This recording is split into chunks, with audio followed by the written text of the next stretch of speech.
विवेक से भी बढ़कर श्रद्धा विश्वास है। विवेक में दो विभाग हैं, सत और असत, उसे विवेक कहते हैं। पर विश्वास में दो विभाग नहीं है, विश्वास में एक ही है, मेरे प्रभु हैं। विवेक लगाने की जरूरत नहीं। विवेक वहीं लगाया जाता है जहां हमें जानना होता है,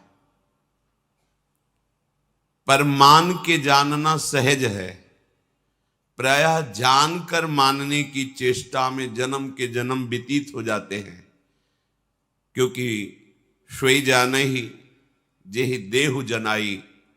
अगर आपने अपना प्रीतम, अपना प्राणाराध्य प्रभु को मान लिया है तो वो आपको जना देंगे, ये आपके विश्वास का फल होगा।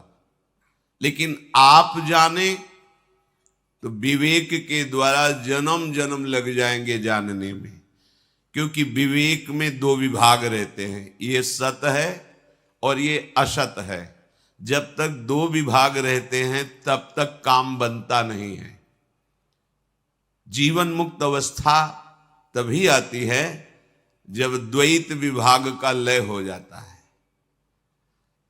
श्री भगवान स्वयं अपने श्रीमुख से वर्णन किए, मैं ही सत हूं और मैं ही असत हूं, मैं ही अमृत हूं, मैं ही मृत्यु हूं।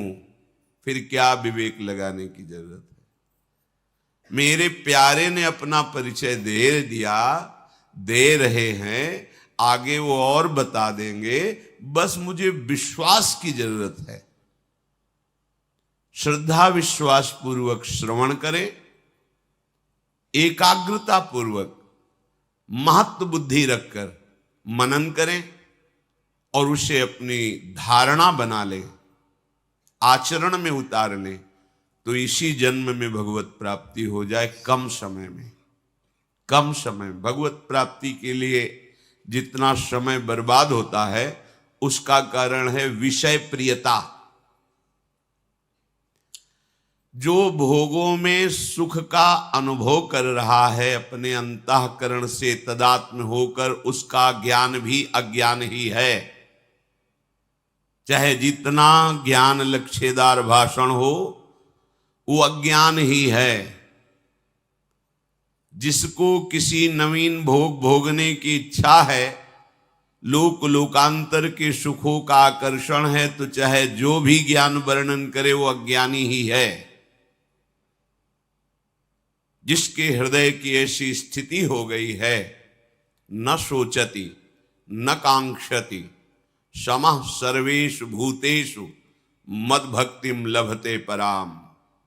ना कोई सोच रह गई है, ना कोई चाह रह गई है, एकमात्र परम तत्व सर्वत्र विराजमान। बस ये भक्ति का परम लाभ उसे प्राप्त हुआ। इसे ही पराभक्ति कहते हैं। जब तक हमारे हृदय में भोगों के प्रति आकर्षण है तब तक अहंकार है। अहंकार है तब तक काम कुछ भी नहीं बना अध्यात्म का। इसीलिए बहुत दैन्य होकर भगवत परायण उपासक जन निरंतर अपने आप को प्रतिपल समर्पित किए हुए भी समर्पित करते रहते हैं। प्रतिपल समर्पित हुए भी समर्पित करते रहते हैं। तब उनके हृदय में बोध होता है सब कुछ श्री भगवान हैं। ये अंतिम बात है, ये अध्यात्म की पूर्णता की बात है। यहां से प्रेम मार्ग प्रारंभ होता है। ये शांत भाव है। अब द्वंद्वों से वो पराभव को प्राप्त नहीं होगा। जो द्वंद्वों से पराजित नहीं होता वो हृदय भगवत प्रेम रस का पात्र बन जाता है। जो द्वंद्वों से मुक्त हो गया है वो जीवन मुक्त परमहंस भगवत प्रेम में जाना चाहे तो उसके लिए मार्ग खुला है। अगर मोक्ष पदवी स्वीकार करना चाहे तो जीते जी वो मुक्त हो गया। ये भगवत मार्ग है, ये अध्यात्म मार्ग है। ये अंतिम अध्यात्म की ऊंचाई है। ना कोई जड़ है, ना कोई चैतन्य है, ना कुछ सद ना असद, वो एक ही पर ब्रह्म परमात्म तत्व। हम राम बोले, हरि बोले, कृष्ण बोले, जो भी नाम बोले, वो एक ही परम तत्व है। ऐसा वाणी से नहीं, ऐसा उसको अनुभव हो गया है, ऐसी उसकी स्थिति है। श्री भगवान स्वयं बोले हैं श्रीमद् भागवत में, अहमेवा समेवाग्रे नान्यद यत् सद सत्परम पश्चादहम यदेतच्च यो वशिष्येत सोऽस्म्यहम्। सृष्टि के पहले मैं था, मेरे सिवाय कुछ नहीं था।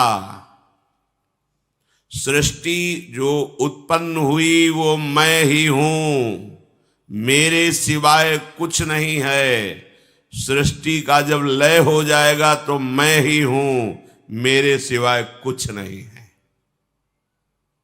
मैं वही श्री कृष्णचंद्र जी कहे, साध असाध सब कुछ भगवान।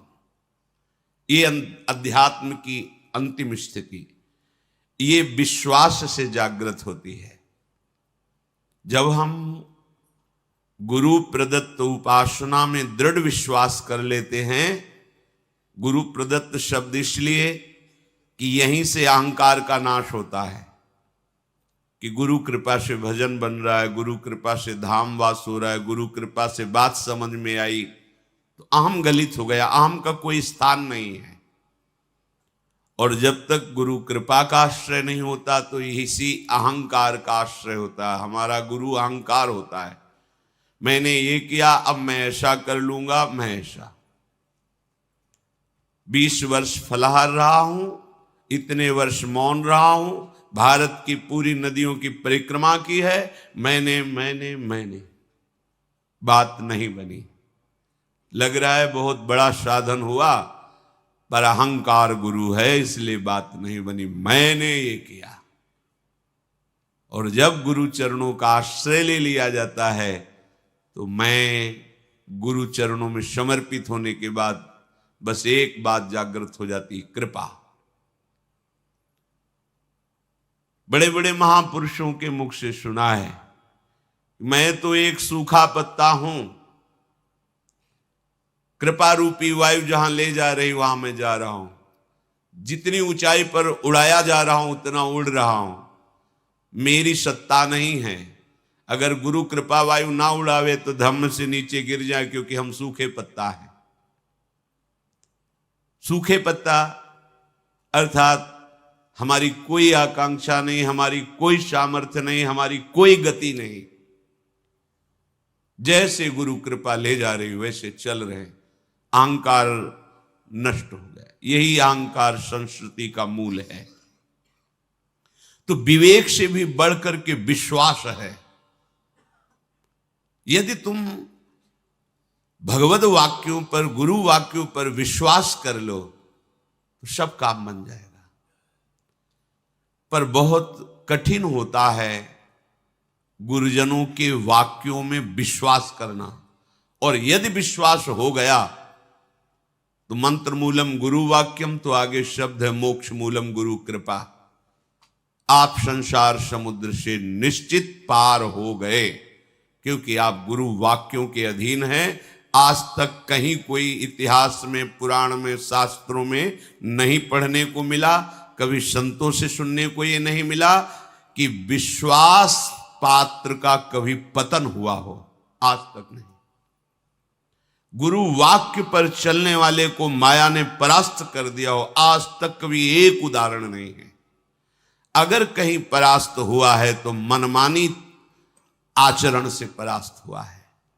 गुरु वाक्यों को ना समझ करके मन के अनुकूल चल देने वाले को माया परास्त कर देती है, और जो गुरु वाक्यों पर चलता है तो सीधे वो माया मुक्त महापुरुष हो जाता है। श्री भगवान सबके परम गुरु हैं। वो कह रहे हैं यदि तुम्हारी भोगों में आस्था है अभी, ना इस मृत्युलोक के सही स्वर्गलोक के भोगों को शास्त्रों में जब स्वाध्याय करते हैं तो ऐसा पाया जाता है कि आप ऐसा करें तो आपको इस सुकृत के बल से सुंदर अप्सरा मिलेगी, सुंदर विमान मिलेगा। आप और तपस्या करें, पुण्य संचित करें तो आपको वहां का लोक मिलेगा। स्वर्गलोक में जैसे छोटे छोटे ग्राम हैं, अपने भारत में कितने प्रदेश हैं, उनमें कितने जिला हैं, फिर उनमें कितने ग्राम, ऐसे स्वर्गलोक है। उसमें एक आपको विभाग मिलेगा, उसके आप स्वामी होंगे, वहां का भोग भोगेंगे, पर फिर पतित होकर मृत्युलोक में आ जाएंगे। श्री भगवान